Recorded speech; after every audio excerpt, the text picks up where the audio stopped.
Hi, I'm Kevin. I'm Heather. Oh, and it's a big day today. We got brand new toys to play with. Brand new.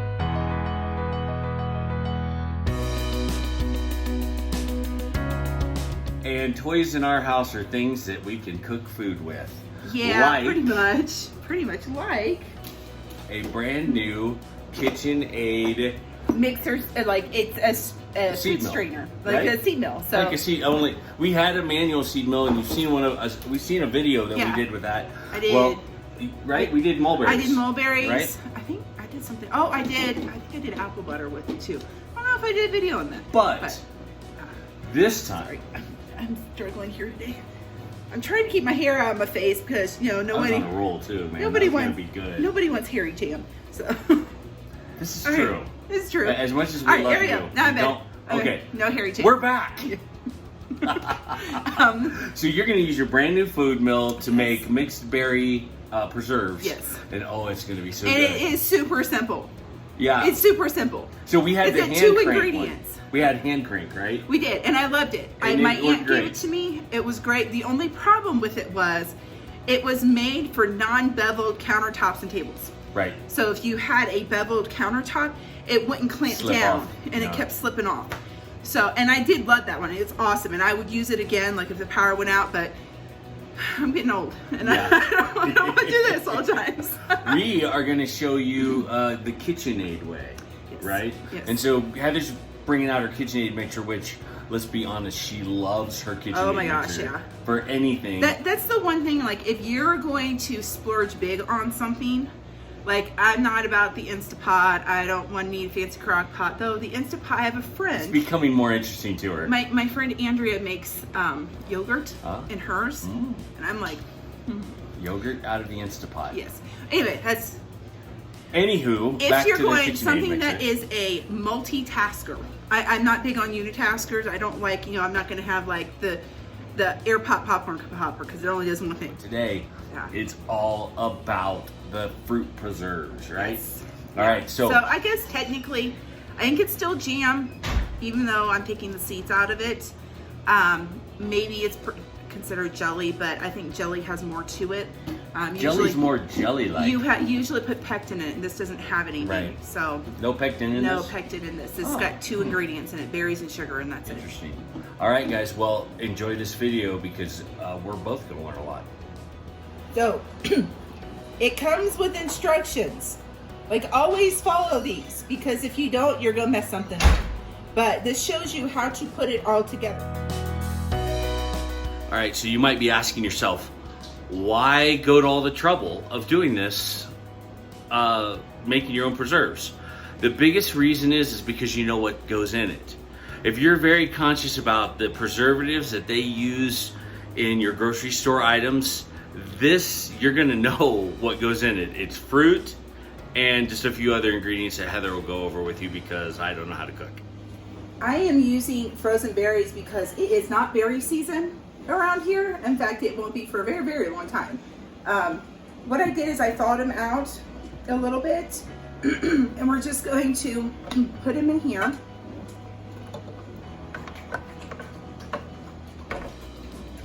Just like That that. looks so good. And This is then- gonna be really good. Hold on, let me step back because it flies everywhere. Okay.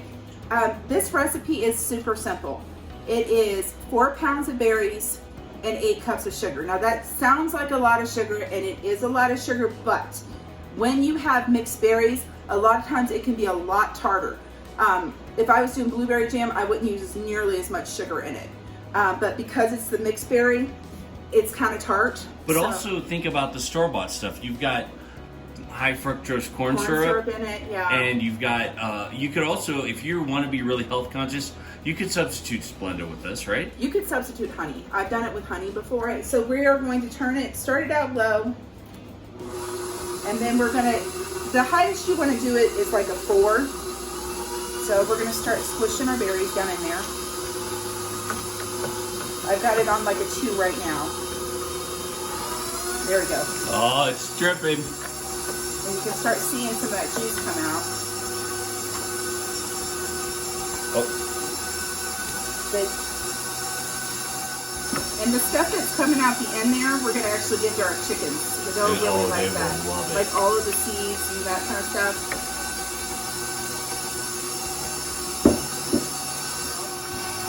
And you can see that it's taking out most of the seeds, but it looks like it's leaving most of the pulp, which I do like that because with jam you don't have any of the pulp in it. You send it through a jelly bag. With jelly, you don't have any of the pulp in it. So awesome.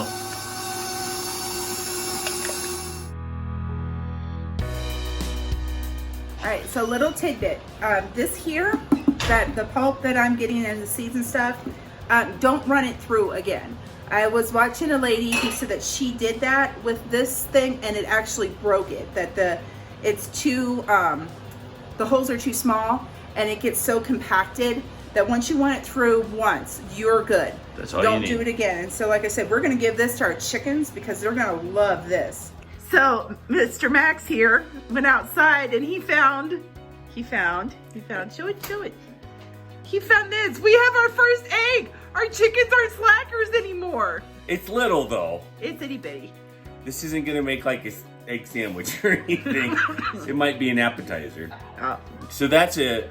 Oh, it does have a crack in it. Oh, it does? Yeah. Little one? A little one. It doesn't look like a crack, guys. That looks like a piece of... Oh. Never mind. It was just a piece of something. So we have one that lays green eggs. Yep. So awesome. Yes. Very cool. And that's the one, we saw it sitting on the back porch, near the back porch. And I told Katie, I said, this chicken is gonna lay an egg. I guarantee you it's gonna lay an egg. And that's where it was. Nice.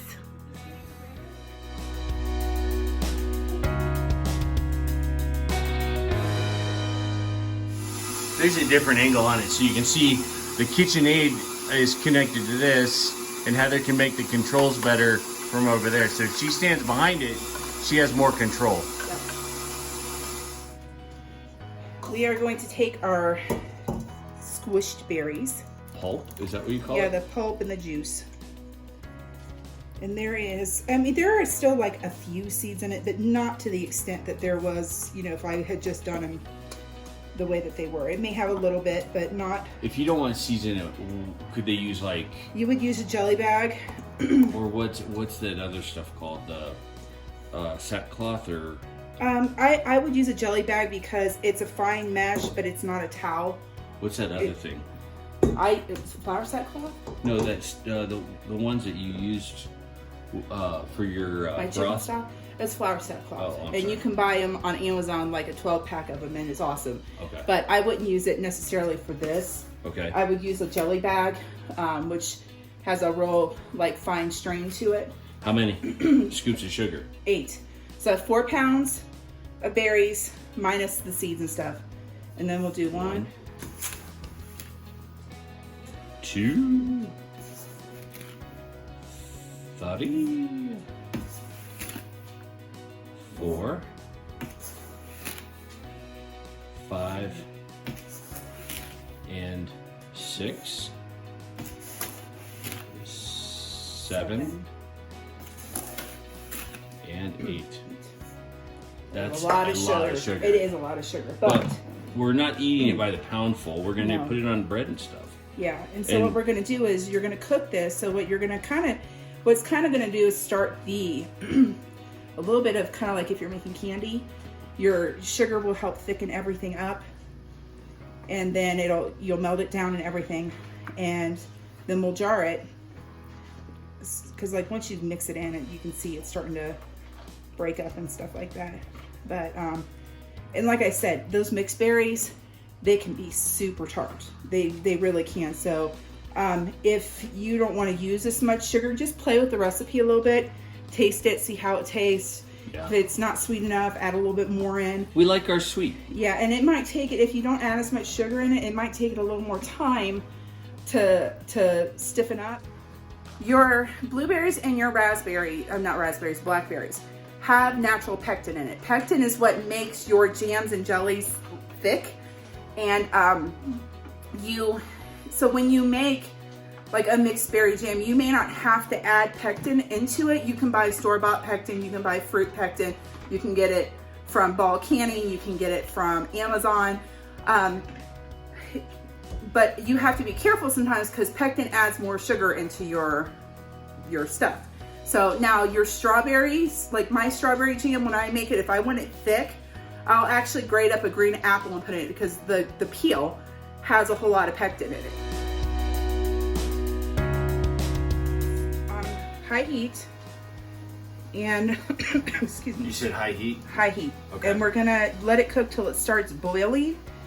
If you have a thermometer, you're looking at about 220 is where you want the temperature to be. Do we have a thermometer? No, I had to throw mine away Wah, wah. because it got all weird. Okay. So no weird thermometers. So we're just gonna look for like the right consistency. It'll start to like gel up a little bit. If we can, I'll turn you over here. That is where I have all of my stuff sanitizing right now, and I have my jars in the dishwasher. So I ran like a cycle on the dishwasher, cleaned my jars and sanitized my jars. And then here is my lids. I'm just getting to where the water's hot. I'm not gonna let it boil because that can mess with the seals. So we're just gonna, so I got all my stuff going right now.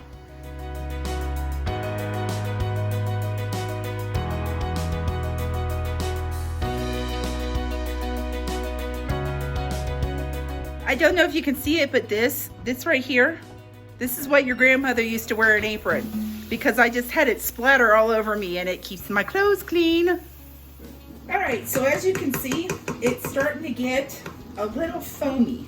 Now, there's two ways to deal with foam. You can, and I've done this before, to kind of success, you can put like a tablespoon of butter in it, and that'll cut down on it, or you can just take a spoon and start scraping the foam off the top. Either way works. You can see it's getting ready to boil right here. So we're going to just continue to scrape that off of there, and we'll let it come to boil, and I'm going to keep stirring it. And then since I don't have like a thermometer, I do have a way to test to see if it's thickened up enough, and I'll show you how I do that. We're gonna test our jam, and how you do it without a thermometer is you take a plate, you put it in the freezer for 15 minutes. You're going to take a spoonful of your jam, just put it on the plate, and then what you're gonna do is you're gonna look to see, so it's not done yet. You're gonna look for it to kind of start wrinkling up and it not to come together so quickly like that. Like you'll run your finger through it and it won't come together. So I have to cook this a little more. All right, so I'm gonna give it a try again. It's been boiling for about 10 more minutes. So let's see. Put that on there. And then, so it's still, it hasn't come together all the way, as you can see. So I'm gonna give it a few more minutes and then we'll be done. But that's how you do it with, and it's starting to, like, if I let it sit a minute, it actually is starting to wrinkle just a little bit. Like you can't really see it on camera, but it hasn't come together all the way. So we're almost there. All right, so I'm gonna kind of show you my setup here. I've got my ladle that has been sanitized. There is the jam. I've got my lids here, and then here are all of my rings and my funnel and my grabber. They've all been sanitized in hot water.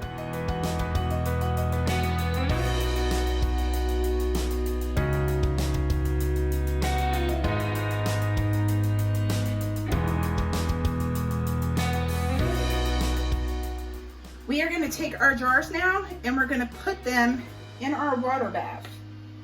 And I have a lot of times your water baths come with like a basket that you can lift them out.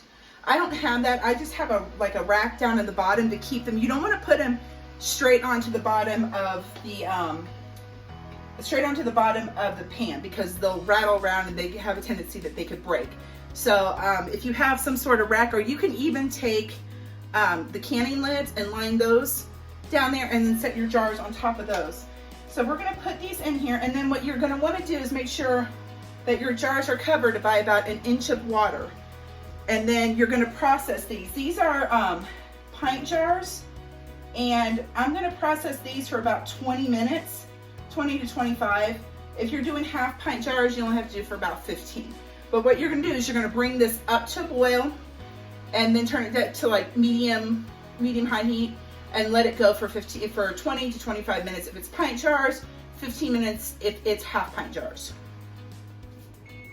All right, my timer is going off. So I'm gonna shut that off and turn this off. And I am going to take my jars out of the water bath.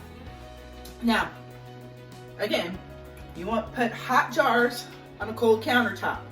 So make sure you have a towel or something laying down there. So we're gonna go ahead and pull these.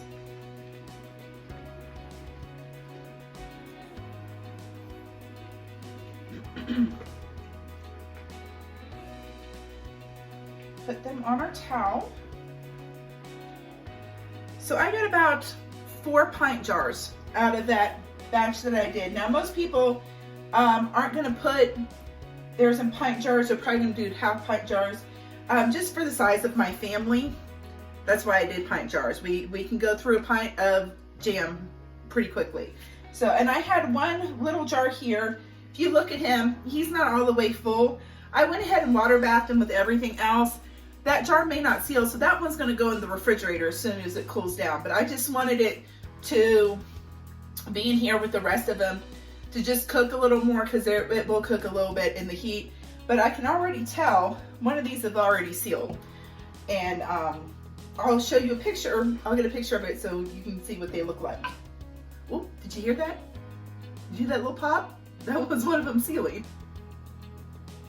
So that is what they look like. And they do have like, you can see kind of in there, if I get it real close, there's a few seeds in it, but not nearly the amount that would be, you know, had I not sent it through my food strainer. But that is our mixed berry jam. All right, guys, that's the end of our video. I hope you like this. Make sure you like and subscribe. And I want to thank all the people who are already subscribed this. Thank you for watching our videos. If you have any questions or comments, just leave them in the comments down below. And more updates as we go. Bye.